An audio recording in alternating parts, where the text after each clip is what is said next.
안녕하세요. 변호사 황은영입니다.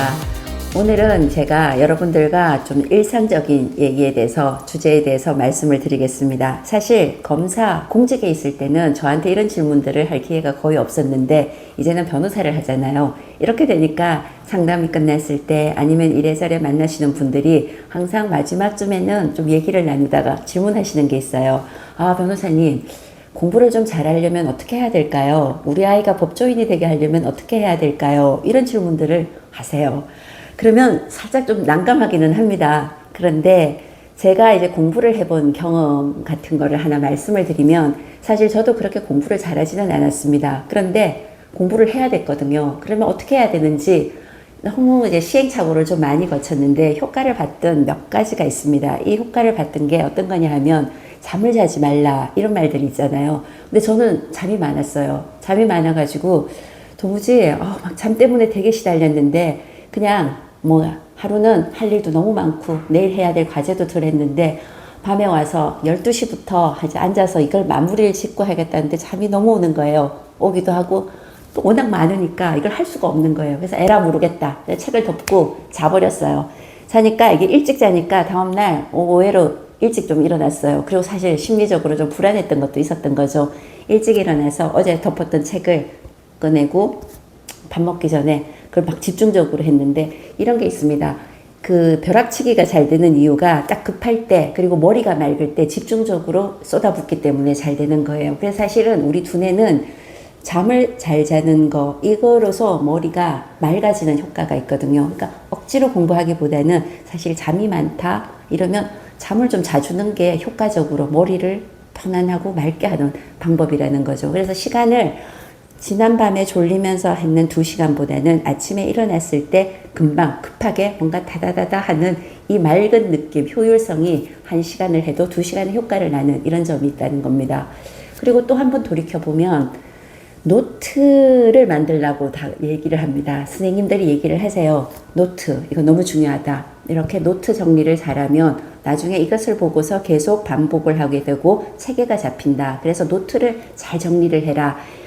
맞는 말입니다. 근데 제가 이제 노트를 한번 써보려고 하면 저는 노트를 쓰는 게 너무 시간이 걸리는 거예요. 어떤 때는 이렇게도 써보고 저렇게도 써보는데 이 자체가 이거 맞나? 내가 노트 잘하고 있나? 막 노트 쓰는 데만 좀 이렇게 집중이 오히려 되면서 결국은 한 권을 써냈는데 이거를 이게 내 것이 되었는지 하는 의문이 들 때가 있어요. 그럼 또 봐야 되거든요. 그런데 한번 바꿔봤어요. 그 과제가 딱 책에 있으면 책을 처음부터 읽는 것보다는 내가 좀 자신 있거나 아니면 좀 약한 부분을 하나를 딱 목표로 지점을 삼는 거예요. 이 부분이면 책이 한 100페이지가 넘는다 그러면 그런 부분들은 한 20페이지 내지는 10페이지 이런 부분이거든요. 그 부분을 한번 착 읽고 난 뒤에 다시 내가 선생님이 된 것처럼 말을 한번 해보는 방법을 써봤어요.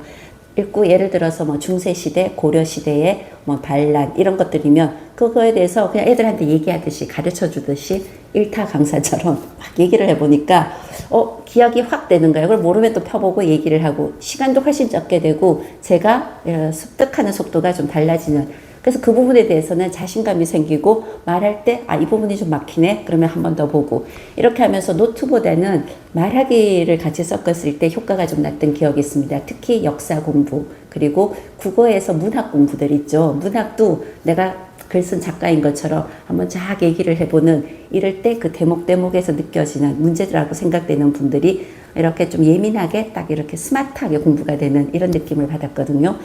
그리고 또 하나, 사실은 반복을 하는 게 중요합니다. 사실은 말을 했든 노트를 썼든 이렇게 해서 내 것을 만드는 데는 한 번 한 것으로는 부족해요. 이거를 반복을 해줘야 되는 거예요. 반복을 하는 방법도 뭐 여러 가지 방법이 있는데, 어떻게 보면 아침에 선생님처럼 일타 강사처럼 말을 했다면 밥 먹을 때도 다시 그 얘기 한번 해보고 학교 갈 때 쉬는 시간에도 또 한번 그 부분은 한번 해보고 이렇게 몇 번을 한 서너 번을 하게 되면 사실은 내 것이 되는, 그리고 노트도 썼다 이렇게 잘 정리를 했다 그러면 그 노트를 보고서 봐줘야 되는 거예요. 한 2번 내지는 3번을 봐야지 그 노트에 있는 것이 내 것이 되는 것이. 그래서 책을 여러 번을 읽어라 이거보다는, 예를 들어 고시 공부할 때도 좀 이런 건 있었어요. 민법 너무 싫은 과목이에요. 분량도 많고 복잡하고. 그러면 민법이라는 부분에서도 파트에 나눠서 단권화라는 말이 있었거든요. 이 하나의 책을 계속 반복해서 읽으면서 이 책에서 약한 부분은 좀 다른 데서 찾아서 뭐 풀로 붙이기도 하고 글로 써놓기도 하고 이러면서 노트가 아닌 노트 같은 책을 만들어서 내 것을 시키는 이것만 계속 보는 거예요. 그래야지 내 것이 되기 때문이죠. 그래서 반복은 아주 중요합니다. 사실 이렇게 공부를 하다 보면 이런 한 3가지 방법. 잠을 꼭 안 자야 되는 건 잘 때는 자야 된다. 그리고 노트를 하는데 시간이 많이 걸린다 싶으면 방법을 좀 바꿔서 말로 해봐라. 그리고 역시 반복은 노트를 하든 말로 하든 자꾸 반복을 해서 내 것으로 만들어라. 이 3가지 정도만 해도 저는 효과를 많이 좀 봤던 것 같아요. 자, 공부를 잘하는 법, 공부를 좀 해보는 거, 이런 거는 되게 어려운 주제기는 한데 공부를 왜 해야 되는지 이런 거는 좀 뭐랄까 총론적인 얘기기는 합니다. 공부를 왜 해야 될까요? 사실은 공부를 다 잘해서 뭔가를 내가 하고 싶은 거를 다 할 수 있는 거는 아니지만 적어도 내가 하고 싶어 하는 그 일을 할 수 있는 기회를 잡는 데는 공부를 해야 될 필요성이 있는 겁니다. 그런 만큼 내가 좀 싫은 일을 안 할 가능성도 높아지는 거고요. 자, 오늘은 공부라는 주제로 여러분들과 말씀을 나눴습니다. 공부는 나도 그렇고 우리 아이들도 그렇고 항상 뭐랄까요? 간절한 주제입니다. 그래서 여러분들도 꼭 이런 방법을 한번 써서 효과를 보셨으면 좋겠습니다. 여러분 준비한 영상은 여기까지입니다. 구독과 좋아요 부탁드립니다. 감사합니다.